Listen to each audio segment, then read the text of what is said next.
ദൈവ തിരുനാമത്തിന് മഹത്വം ഉണ്ടാകട്ടെ. കർത്താവായ യേശുക്രിസ്തുവിൻ്റെ നിസ്തുലമായ നാമത്തിൽ നിങ്ങൾക്കേവർക്കും എൻ്റെ എളിയ സ്നേഹവന്ദനം. നാം ഏവരും കർത്താവിൻ്റെ വചനത്തിന് മുമ്പാകെ ഇരിക്കുകയാണ്.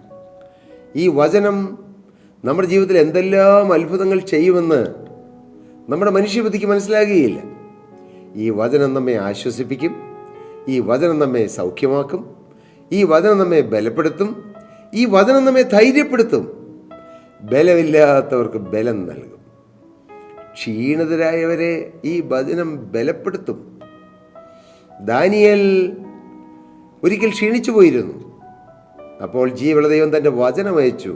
ഏറ്റവും പ്രിയപുരുഷ, ബലപ്പെട്ടിരിക്കുക എന്ന് തൻ്റെ വായിൽ നിന്നുള്ള തിരുവചനം ദാനിയേലിനെ കേൾപ്പിച്ചു. അവിടെ എഴുതിയിരിക്കുന്നു, അവൻ എന്നോട് സംസാരിക്കുമ്പോൾ തന്നെ ഞാൻ ബലപ്പെട്ടു എന്ന്. ഇന്ന് നിങ്ങൾ ഈ തിരുവചനം കേട്ടുകൊണ്ടിരിക്കുമ്പോൾ തന്നെ കർത്താവ് നിങ്ങളെ ബലപ്പെടുത്തട്ടെ, ധൈര്യപ്പെടുത്തട്ടെ, സൗഖ്യമാക്കട്ടെ, നിങ്ങളെ ആശ്വാസം കൊണ്ട് നിറയ്ക്കട്ടെ.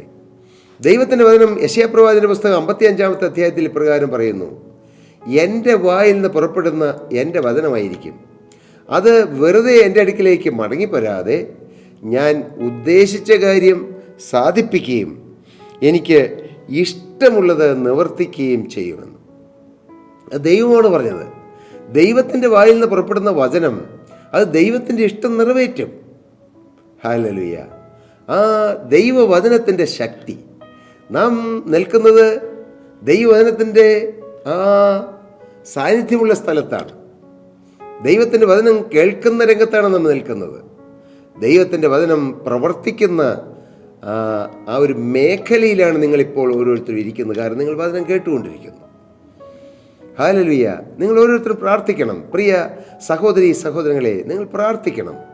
കർത്താവേ, ഈ വചനം എൻ്റെ ജീവിതത്തിൽ കാതലായ മാറ്റം വരുത്തണമേ. എൻ്റെ ശരീരത്തിലുള്ള ചില രോഗങ്ങളെ സൗഖ്യമാക്കണമേ. തീർച്ചയായും പ്രാർത്ഥിച്ചാൽ കർത്താവ് പ്രാർത്ഥന കേൾക്കും. അവിടുന്ന് വചനം അയച്ചവരെ സൗഖ്യമാക്കി എന്ന് തിരുവചനത്തിൽ ഒരു വാക്യമുണ്ട്. വചനം ദൈവം അയക്കുമ്പോൾ ആ അയക്കുന്ന വചനത്തിൽ സൗഖ്യമുണ്ട്, വിടുതലുണ്ട്. വചനത്തിൻ്റെ ശക്തി. എബ്രായ ലേഖനത്തിൽ ഇപ്രകാരം പറയുന്നു, ദൈവത്തിൻ്റെ വചനം ജീവനും ചൈതന്യമുള്ളതായി ഇരുവായത്തിലുള്ള ഏതു വാളിനേക്കാളും മൂർച്ചയേറിയതും പ്രാണനെയും ആത്മാവിനെയും സന്ധിമജ്ജകളെയും വേർപിടിവിക്കും വരെ തുളച്ചു ചെല്ലുന്നതും ഹൃദയത്തിലെ ചിന്തനങ്ങളെയും ഭാവങ്ങളെയും വിവേചിക്കുന്നതുമാവുന്നുവെന്ന്. എന്തൊരു ആഴത്തിൽ നാം ചിന്തിച്ച് എടുത്താൽ പോലും മനസ്സിലാക്കാൻ പോലും കഴിയാത്ത രീതിയിലാണ് അവിടെ വചനത്തെക്കുറിച്ച് എഴുതിയിരിക്കുന്നത്. ദൈവത്തിൻ്റെ വചനം അത് ജീവനുള്ളതാണ്, ചൈതന്യമുള്ളതാണ്, ജീവൻ തരാൻ കഴിവുള്ളതാണ്, ചൈതന്യം തരാൻ കഴിവുള്ളതാണ്. ഞാൻ ഈ വാക്കുകളെ പറയുമ്പോൾ ചൈതന്യം നഷ്ടപ്പെട്ടവരാരെങ്കിലും ഉണ്ടോ? ചൈതന്യം, ജീവിതത്തിൽ ചൈതന്യം നഷ്ടപ്പെട്ടു. ഒത്തിരി കാരണങ്ങൾ പറയാനുണ്ട്. ചില കടബാധ്യതയായിരിക്കാം, ഒരുപക്ഷെ ചില രോഗങ്ങളായിരിക്കാം, ചില എതിർപ്പുകളായിരിക്കാം, ഭർത്താവിൻ്റെ മദ്യപാനമായിരിക്കാം, കുഞ്ഞുങ്ങളുടെ വഴിവിട്ട ജീവിതമായിരിക്കാം, ഭാര്യ അനുസരണമില്ലാതെ നടക്കുന്നുകൊണ്ടായിരിക്കാം. വിവിധങ്ങളായ കാര്യങ്ങൾ മുഖാന്തരം മനുഷ്യൻ്റെ ചൈതന്യം നഷ്ടപ്പെട്ട് മനുഷ്യൻ നിരാശയിൽ കഴിയുകയാണ്. എന്നാൽ നിരാശപ്പെട്ട മനുഷ്യൻ്റെ നിരാശ തുടച്ചു മാറ്റി അവന് ചൈതന്യം തരുന്നൊരു നല്ല ദൈവമുണ്ട്. അതിനാണ് കർത്താവ് വചനം അയക്കുന്നത്. സ്വർഗത്തിൽ നിന്നാണ് ഈ വചനം വരുന്നത്. എൻ്റെ വായിൽ നിന്ന് പുറപ്പെടുന്ന എൻ്റെ വചനമായിരിക്കും. അങ്ങനെ യെശയ്യാ 55 എഴുതിയിരിക്കുന്നത്. ദൈവം പറയുകയാണ്, എൻ്റെ വായിൽ നിന്ന് പുറപ്പെടുന്നത് അത് എൻ്റെ വചനമായിരിക്കും. അത് വെറുതെ എൻ്റെ അടുക്കിലേക്ക് മടങ്ങി വരികയില്ല. ഞാൻ ആ വചനം അയച്ചാൽ ഞാൻ ഉദ്ദേശിച്ച കാര്യം അത് സാധിപ്പിക്കുമെന്ന്. ഹല്ലേലൂയ. ഇന്ന് വചനം കേട്ടുകൊണ്ടിരിക്കുമ്പോൾ കർത്താവ് നിങ്ങൾ ചിലരുടെ രോഗങ്ങൾ സൗഖ്യമാക്കും. ചിലരുടെ മാനസിക രോഗങ്ങൾ കർത്താവ് മാറ്റും. ചിലരുടെ നിരാശകൾ കർത്താവ് മാറ്റും. ചിലരുടെ ഡിപ്രഷൻ കർത്താവ് മാറ്റും. ചിലരുടെ ശാപങ്ങൾ കർത്താവ് മുറിച്ചു മാറ്റും. Hallelujah, hallelujah. ചിലരുടെ കടബാധ്യതകൾക്ക് കർത്താവ് പൊറുതി തരും. ഞാനല്ല, എൻ്റെ യേശുവിൻ്റെ വചനം. സ്തോത്രം. ഏതെങ്കിലും ഒരു ദൈവദാസനിലൂടെ ഒരു അത്ഭുതം നടക്കുന്നുവെങ്കിൽ അതാ ദൈവദാസനല്ല ചെയ്യുന്നത്, യേശുവാണ് ചെയ്യുന്നത്. സയൻസ്, മിറക്കിൾസ് ആൻഡ് വണ്ടേഴ്സ് ചെയ്യുന്നതെല്ലാം കർത്താവാണ്, ദൈവത്തിൻ്റെ പരിശുദ്ധാത്മാവാണ്. പരിശുദ്ധാത്മാവിന് വേണ്ടി തൻ്റെ ജീവിതം വിട്ടുകൊടുത്ത് പരിശുദ്ധാത്മാവിൻ്റെ നിയന്ത്രണത്തിന് വേണ്ടി പൂർണ്ണമായും ഏൽപ്പിച്ചു കൊടുത്ത് എളിമപ്പെട്ട് നിൽക്കുന്ന ഓരോ കർത്തൃദാസിമാരിലൂടെയും ദൈവത്തിൻ്റെ പരിശുദ്ധാത്മാവ് പ്രവർത്തിക്കും. അതെ, ആ സുന്ദരമെന്ന ദേവാലയ ഗോപുരത്തിലിരുന്ന ആ മുടന്തനോട് ചാടി എഴുന്നേൽക്കാൻ പറഞ്ഞപ്പോൾ എഴുന്നേറ്റത് ശിഷ്യന്മാരുടെ ശക്തിയല്ല, പരിശുദ്ധാത്മാവിൻ്റെ കൃപ. ഹല്ലേലൂയ. ആ കൃപ ഇന്നും വ്യാപരിച്ചുകൊണ്ടിരിക്കുന്നു. ചിലരൊക്കെ പറയുന്നു, ആ 1-ാം നൂറ്റാണ്ടോടുകൂടി പരിശുദ്ധാത്മാവ് പോയി, പരിശുദ്ധാത്മാവ് വ്യാപാരമില്ല, പരിശുദ്ധാത്മാവിൻ്റെ പ്രവർത്തനമില്ലെന്ന്. അത് കഷ്ടമാണ് പ്രിയരെ. അങ്ങനെ ഒരിക്കലും നാം ചിന്തിക്കരുത്. യേശുക്രിസ്തുവിൻ്റെ രണ്ടാമത്തെ വരവരെയും പരിശുദ്ധാത്മാവ് ഇവിടെ ഉണ്ടാകും. കർത്താവിന് സ്തോത്രം. പരിശുദ്ധാത്മാവ് തടുക്കുന്നവൻ വഴിയിൽ നിന്ന് മാറിപ്പോകാതെ കർത്താവിൻ്റെ വരവോളം ഇങ്ങനെ ഓരോ മനുഷ്യർക്കും മാനസാന്തരം ലഭിക്കാൻ വേണ്ടി പരിശുദ്ധാത്മാവ് വ്യാപരിച്ചുകൊണ്ടിരിക്കും. എങ്ങനെയും ഒരു വ്യക്തിയെ മാനസാന്തരത്തിലേക്ക് നയിക്കുക എന്നുള്ളതാണ് ദൈവത്തിൻ്റെ ഇഷ്ടം. ആരും നശിക്കുവാൻ കർത്താവ് ആഗ്രഹിക്കുന്നില്ല. ഒരു മനുഷ്യനും ഇന്ന് എത്രമാത്രം പാപത്തിൽ ജീവിക്കുന്ന മനുഷ്യനാകട്ടെ, ഒരു പുരുഷനാകട്ടെ, സ്ത്രീയാകട്ടെ, ഒരു യൗവനക്കാരനാകട്ടെ, ആരാണെങ്കിലും, ഒരു രാഷ്ട്രീയ നേതാവാകട്ടെ, ആരും നശിച്ചു പോകാതെ എല്ലാവരും മാനസാന്തരപ്പെടുവാൻ ദൈവം ഇച്ഛിച്ച് നമ്മോട് ദീർഘക്ഷമ കാണിച്ചുകൊണ്ടിരിക്കുകയാണ് ഓരോ ദിവസവും. മകനെ, നീ രക്ഷിക്കപ്പെട്ടോ? മകനെ, നീ കർത്താവിൻ്റെ പാദത്തിലേക്ക് എത്തിയോ? മകനെ, ആ സ്നേഹ കരത്തിൻ്റെ വലയത്തിൽ നീ ആയിച്ചേർന്നു? ഒരു മനുഷ്യൻ ലഭിക്കാവുന്ന ഏറ്റവും വലിയ ഭാഗ്യം എന്താണെന്ന് ഞാൻ നിങ്ങളോട് പറയാം.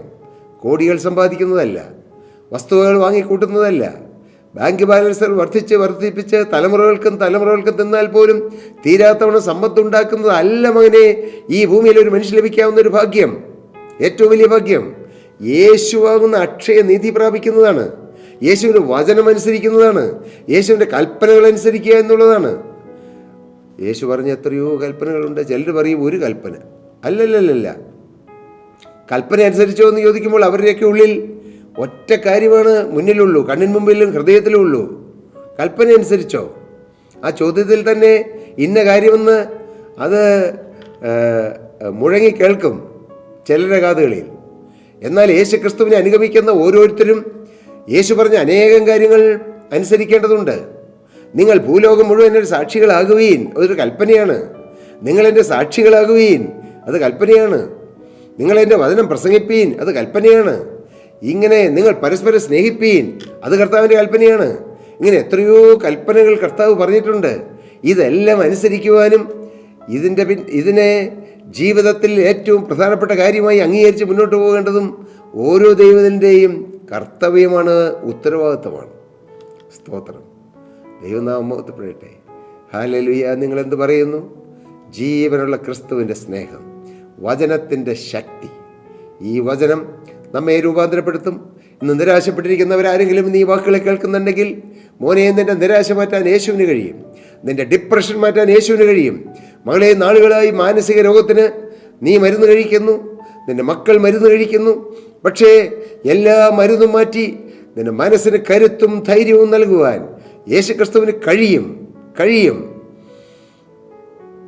എൻ്റെ പിതാവ് ഉൾപ്പെടെ 4 മാനസിക രോഗികൾ ഞങ്ങളുടെ കുടുംബത്തിലുണ്ടായിരുന്നു.